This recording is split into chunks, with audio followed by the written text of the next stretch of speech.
नमस्कार विद्यार्थी आणि पालक मित्रांनो, मी किशोर कारसेकर स्टुडंट हेल्पलाईन सेंटर मध्ये आपलं सर्वांचं स्वागत आहे. तर आजच्या या व्हिडिओमध्ये आपण खूप महत्त्वाची इन्फॉर्मेशन घेणार आहेत.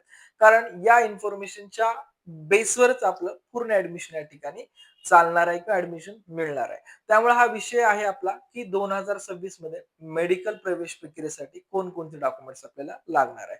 त्यामध्ये आपण पूर्ण जे काही होल ऍडमिशन आहेत म्हणजे नीट वरती जेवढे ऍडमिशन होतात किंवा ज्या ज्या कोर्सेसला ऍडमिशन होतात त्या सर्व कोर्सेसला लागणाऱ्या डॉक्युमेंटची आपण माहिती घेत आहोत. त्यामध्ये एमबीबीएस आहे, बीडीएस आहे, बीएमएस आहे, बीएचएमएस आहे आणि बीपीटीएच या पूर्ण कोर्सला जेही डॉक्युमेंट्स लागणार त्याबद्दल इन डिटेल इन्फॉर्मेशन आपण घेणार आहोत. लास्ट व्हिडिओमध्ये आपण या ठिकाणी कट ऑफ अनालिसिस बद्दल माहिती घेतली होती. अजून एक महत्वाची या ठिकाणी अनाउन्समेंट करायची आहे की जेही विद्यार्थी आपल्या चॅनलवरती नवीन आहेत अशा विद्यार्थ्यांसाठी महत्वाची सूचना. आपले स्टुडंट हेल्पलाईन सेंटरचं इंजिनिअरिंगचा हा डिफरंट चॅनल आहे आणि मेडिकल साठी टोटली डिफरंट चॅनल आहे. तर ज्याही विद्यार्थ्यांचा जनरल ग्रुप आहे तर असे विद्यार्थी आपल्या दोन्ही चॅनलवरती या ठिकाणी सबस्क्राईब होऊ शकतात की जेणेकरून आपल्याला या दोन्ही काउन्सिलिंग प्रवेश प्रक्रिया बेसिक रजिस्ट्रेशन पासून एंड ऑफ द डे पर्यंत आपल्याला पूर्ण आमच्या साईडनं आम्ही उपलब्ध करून देणार आहेत की जेणेकरून आपल्याला ऍडमिशन एकदम सुरळीतरित्या कसं मिळवता येईल या अनुषंगाने लहानांमधली लहान गोष्ट आपल्या चॅनलवरती आम्ही उपलब्ध करून देणार आहे. त्यामुळे जेही विद्यार्थी नवीन आहेत चॅनलला आपलं सबस्क्राईब करून ठेवा जेणेकरून आपल्याला ऍडमिशन प्रोसेस मध्ये खूप जास्त फायदा होणार आहे. आता जेही मी तुम्हाला डॉक्युमेंटची माहिती देणार आहे त्या डॉक्युमेंट्स बद्दल आपल्याला हे कुठून मिळवता येतील, कसे काढायचे आहेत याबद्दल सुद्धा डिटेल इन्फॉर्मेशन देणार आहे.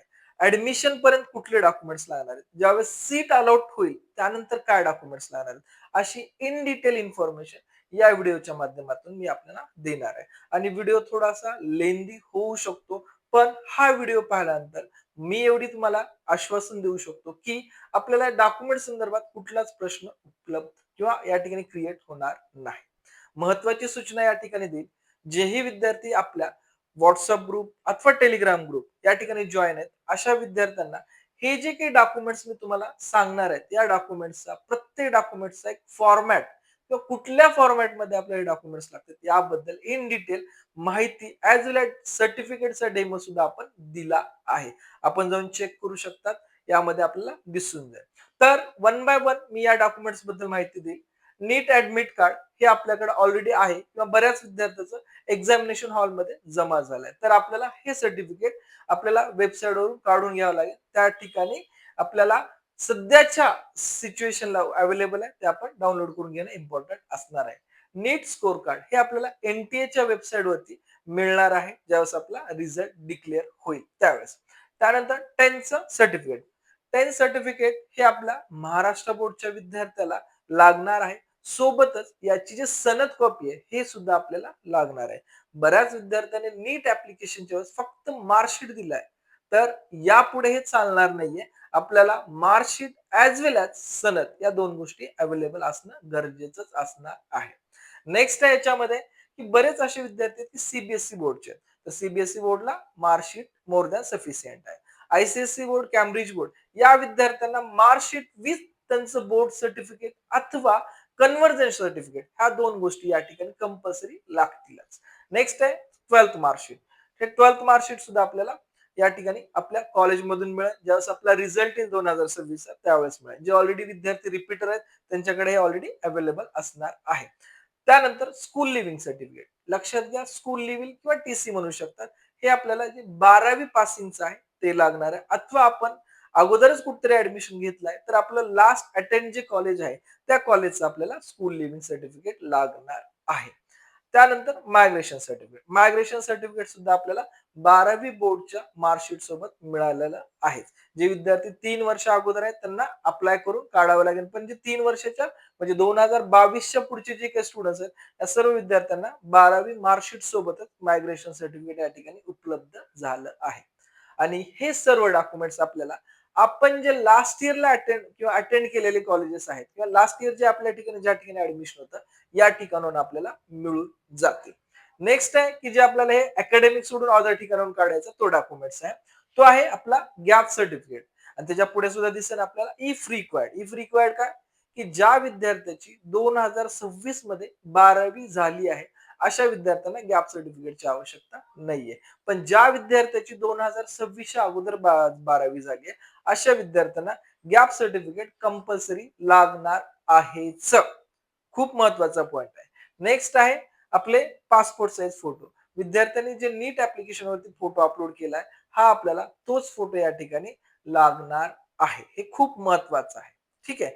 तर एवढे डॉक्युमेंट्स हवे असेल तर आपण याचा फोटो या लिस्टमध्ये हे डॉक्युमेंट्स सोबत महत्वाचं तुम्हाला गॅप सर्टिफिकेट. गॅप सर्टिफिकेटसाठी एक महत्वाची इन्फॉर्मेशन ज्या विद्यार्थ्याला इंग्लिशमध्ये हवं इंग्लिशमध्ये पण मिळून जाईल आणि या ठिकाणी मराठी म्हणजे जेही आपल्याला रिक्वायर्ड आहे ते आपण डेमो सुद्धा दिले आहे आणि हे गॅप सर्टिफिकेट आपल्याला एका बॉन्ड ₹100 बॉन्डवरती किंवा या ठिकाणी हे आपल्याला ₹500 जरी बॉन्डवरती दिला तरी मोर दॅन कारण काही ठिकाणी बॉन्ड अवेलेबिलिटी अनुसार मी सांगत आहे 100 किंवा 500च्या बॉन्डवरती नोटरी करून आपल्याला द्यायचा फक्त बॉन्ड चालणार नाही त्याची नोटरी सुद्धा आपल्याला आवश्यक असणार आहे.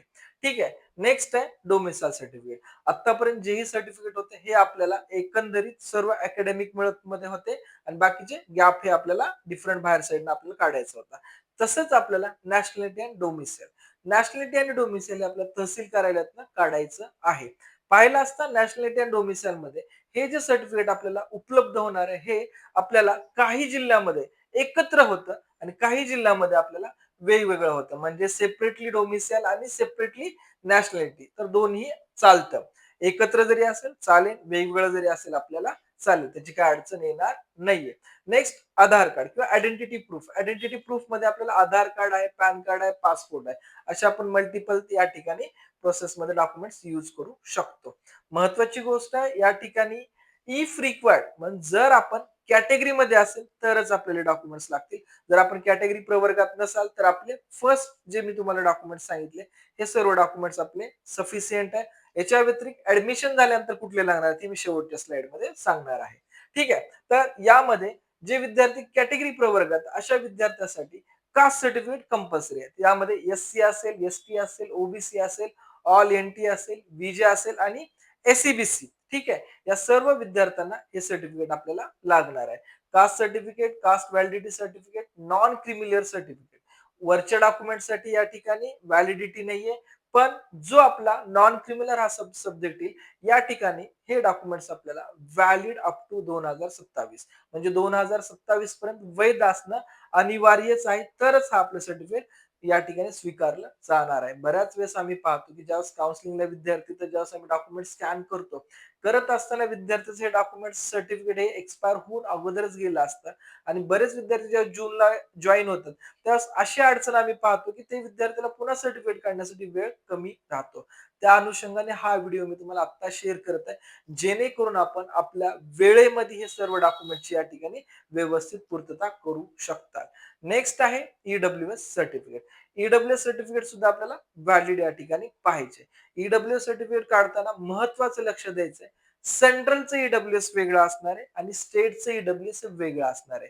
सेंट्रलसाठी आपल्याला अनॅक्झर आय लागेल आणि स्टेटसाठी आपल्याला अनॅक्झर ए लागेल. हे आपल्याला काळजीपूर्वक पाहायचं आहे. ओबीसी मध्ये पण सेम म्हणजे नॉन क्रिमिनल मध्ये पण सेम आहे. स्टेटसाठी नॉन क्रिमिनल सर्टिफिकेट लागतं आणि सेंट्रलसाठी ओबीसी एनसीएल सर्टिफिकेट लागतं. ठीक आहे. आणि हे सर्व डॉक्युमेंट्स आपल्याला तहसील कार्यालयात उपलब्ध होतात. सोडून फक्त व्हॅलिडिटी. व्हॅलिडिटी सर्टिफिकेट आपल्याला समाज कल्याण ऑफिस मधनं मिळतं.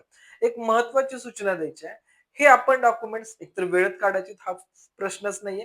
पण दुसरा या ठिकाणी ज्यावेळेस आपण डॉक्युमेंट्सला अप्लाय करतो आणि ज्यावेळेस आपले डॉक्युमेंट्स आपण रिसीव्ह करतो यावरती स्पेलिंग एकदम केअरफुली पहा आणि मगच रिसीव्ह करा. बऱ्याच वेळा तहसीलमध्ये बऱ्याच विद्यार्थी स्पेलिंग मध्ये मिस्टेक येते. कोणाच्या नावात येते, कोणाच्या आडनावामध्ये येते. तर या गोष्टी आपण क्लिअर करणं गरजेचं आहे. महत्वाची गोष्ट आहे काही वेळेस आपल्या वडिलांचं नाव हे सिंगल नेमनी कॉल केलं जातं. काही ठिकाणी राव लावून या ठिकाणी कॉल केलं जातं. तर आपल्या 12वीच्या मार्कशीटवरती जे आहे तेच आपलं असला तर हे सर्वोत्तम असणार आहे. रावचा प्रॉब्लेम येणार नाही पण जे मार्कशीट वरती आहे नीट स्कोर कार्ड वरती आहे तेच असलं तर आपल्याला खूप या ठिकाणी सोयीस्कर जाणार आहे. ठीक आहे. डॉक्युमेंट्स बद्दल तुम्हाला in detail information me clear केली आहे. जर कुठल्या विद्यार्थ्याला काही अडचण असेल तर आपल्या सर्व ग्रुप आहेत जे सोशल मीडियाचे यावरती मी सर्व डिटेल या ठिकाणी विथ डेमो कसा डॉक्युमेंट असतो किंवा काय या ठिकाणी फॉर्मॅट पाहिजे या सहित मी शेअर केले आहेत. आपण जर चेक करू शकतात. नेक्स्ट जे काही मी तुम्हाला आतापर्यंत सांगत होतो सोशल प्लॅटफॉर्म. बऱ्याच वेळेस असं होतं, की प्रत्येक वेळेस पोस्ट करणं, व्हिडिओ पोस्ट करणं कठीण होतं. त्यामुळे काही इम्पोर्टंट गोष्टी आम्ही जे Instagram आहे अथवा आपलं जे काही WhatsApp ग्रुप आहेत अथवा जे काही Telegramचे चॅनल आहेत, यावरती आम्ही पोस्ट करत राहतो, की जेणेकरून आपल्याला याबद्दल माहिती पिन पॉइंट किंवा वेळेतच मिळायला पाहिजे. त्यानंतर इन्कम सर्टिफिकेट. आता जे काही कॅटेगरी सांगितली किंवा अदर डिटेल्स सांगितली, त्यामध्ये जेही विद्यार्थ्यांना स्कॉलरशिप घ्यायची आहे, स्कॉलरशिप बेनिफिट घ्यायचे अशा विद्यार्थ्यांना इन्कम सर्टिफिकेटची आवश्यकता असते आणि हे सुद्धा सर्टिफिकेट आपल्या तहसील कार्यालयातून मिळते. हे सर्टिफिकेट वडिलांच्या नावात असते. विद्यार्थ्याला आवश्यक असते म्हणजे विद्यार्थ्याचं इन्कम निघत नाही. त्याच्या आई किंवा वडिलांचं किंवा आपला जो गृहकर्ता आहे, त्या गृहकर्त्याचं या ठिकाणी निघत असतं. आणि नंतर बँक पासबुक. कारण ज्यावेळेस आपण स्कॉलरशिपला अप्लाय करू, तर त्यावेळेस विद्यार्थ्याच्याच नावाचं या ठिकाणी बँक अकाउंट लागतं, पालकाच्या नाही. विद्यार्थ्याचेच लागतं. त्यामुळे आपल्याला बँक सर्टिफिकेट किंवा बँक पासबुक सुद्धा आपल्याला आवश्यक आहे. आता महत्वाचं यामध्ये, की डिफेन्स किंवा डिफेन्स पर्सनसाठी तर पाहिलं असता डिफेन्ससाठी आपल्या मेडिकल प्रवेश प्रक्रियेमध्ये 5% रिझर्व्ह सीट असतात. या रिझर्वेशनमध्ये D1, D2, D3 असे या ठिकाणी डिफरन्सेस केलेले असतात आणि या अनुसार आपल्याला 5% रिझर्वेशन मिळतं. मग आता एक्झॅक्टली डिफेन्स आहे काय? ते माहिती करू घ्या. डिफेन्समध्ये ज्याही विद्यार्थ्याचे पालक भारतीय सैन्य दलात आहेत, त्यामध्ये आर्मी, नेव्ही, एअर फोर्स यामध्ये अशा विद्यार्थ्यांना मेडिकल प्रोसेसमध्ये 5% रिझर्वेशन आहे.